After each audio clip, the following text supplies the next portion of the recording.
नमस्कार बच्चों। आज आप सबका आपकी नई कक्षा 6 में स्वागत है। आशा है आप लोग स्वस्थ होंगे और सुरक्षित होंगे।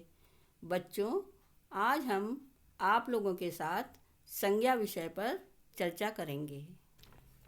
इस चित्र में एक लड़की पुस्तक पढ़ रही है जिसका नाम सीता है।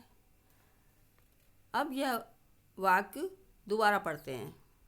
सीता पुस्तक पढ़ रही है। इस वाक्य में सीता और पुस्तक संज्ञा हैं। कैसे? अब इसे समझते हैं।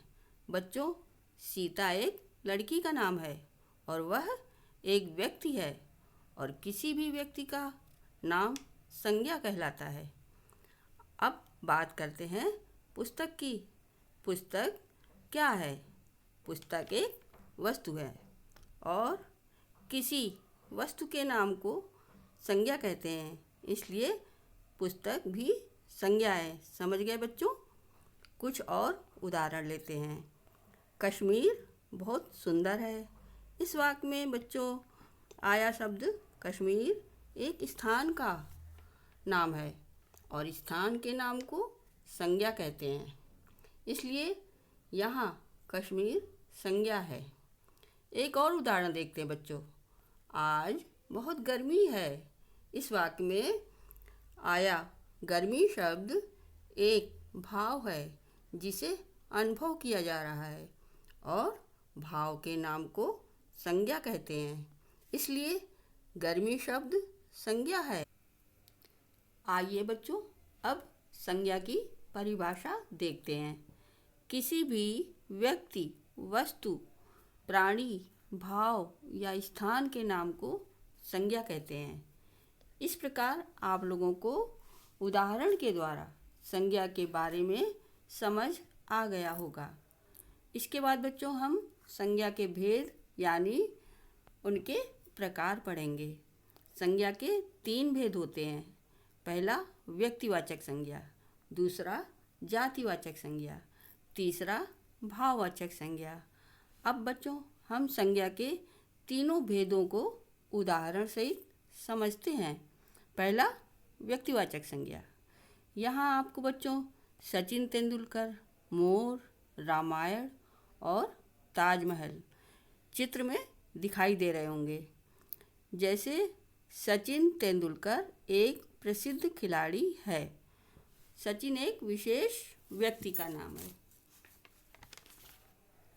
मोर, मोर हमारा राष्ट्रीय पक्षी है। यह एक विशेष प्राणी का नाम है। रामायण, रामायण एक विशेष ग्रंथ का नाम है। यह एक विशेष वस्तु है। ताजमहल, ताजमहल एक विशेष पर्यटन स्थल है जो एक विशेष स्थान का बोध कराता है। इसका मतलब जो शब्द किसी विशेष व्यक्ति, विशेष वस्तु या विशेष स्थान का बोध कराते हैं, उन शब्दों को व्यक्तिवाचक संज्ञा कहते हैं। संज्ञा का दूसरा भेद जातिवाचक संज्ञा है। बच्चों, जिन शब्दों से एक ही प्रकार के प्राणियों, वस्तुओं तथा स्थानों के नाम का बोध होता है उसे जातिवाचक संज्ञा कहते हैं। जैसे पक्षी शब्द कहने से विभिन्न प्रकार के पक्षियों एवं उनकी पूरी जाति का बोध होता है। जैसे कबूतर, तोता, मैना, ये सभी पक्षियों की जाति का बोध कराते हैं।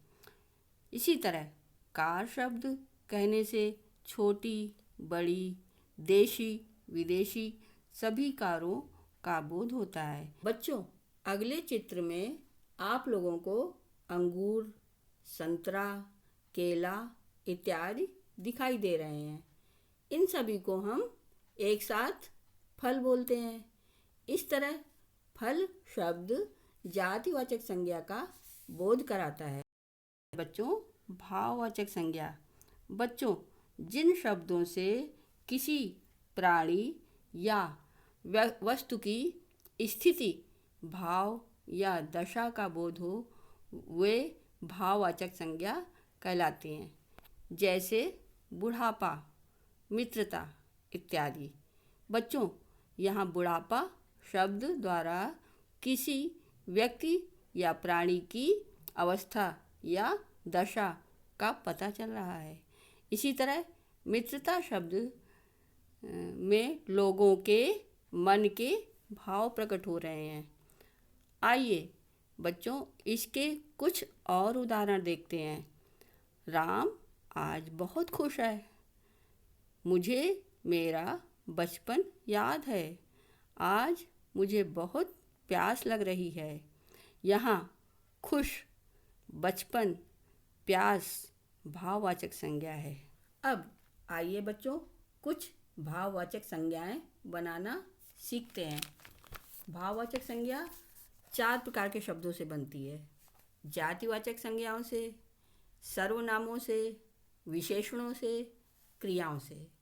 अब सबसे पहले हम जातिवाचक संज्ञाओं से भाववाचक संज्ञा बनाना सीखते हैं। जैसे बच्चा शब्द जातिवाचक संज्ञा है, इसका बचपन भाववाचक संज्ञा बनेगी। इसी प्रकार स्त्री से स्त्रीत्व, कवि से कवित्व, चोर से चोरी, बालक से बालकपन। अब आइए बच्चों, सर्वनामों से भाववाचक संज्ञा बनाना सीखते हैं। जैसे अपना शब्द सर्वनाम है, इसका भाववाचक संज्ञा बनेगी अपनापन।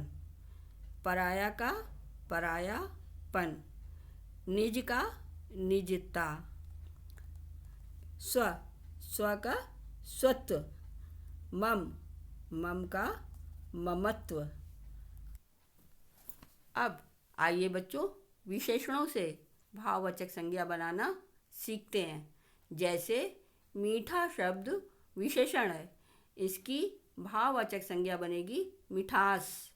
खट्टा से खटास, उदार से उदारता, वीर से बनेगा वीरता। गरम शब्द से भाववाचक संज्ञा बनेगी गर्मी। अब देखते हैं बच्चों, क्रियाओं से भाववाचक संज्ञा कैसे बनती है।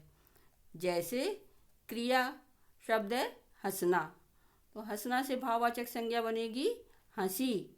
इसी प्रकार जीतना शब्द क्रिया है, इसकी भाववाचक संज्ञा बनेगी जीत।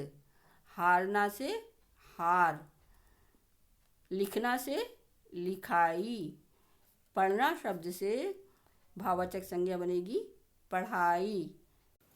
आशा है बच्चों, आप लोगों को यह मॉड्यूल समझ में आ गया होगा। इस मॉड्यूल से संबंधित वर्कशीट नंबर 2 आपको दे दी गई है, जिससे आपको इस विषय को समझने में और सहायता मिलेगी। धन्यवाद बच्चों। घर पर रहें, सुरक्षित रहें।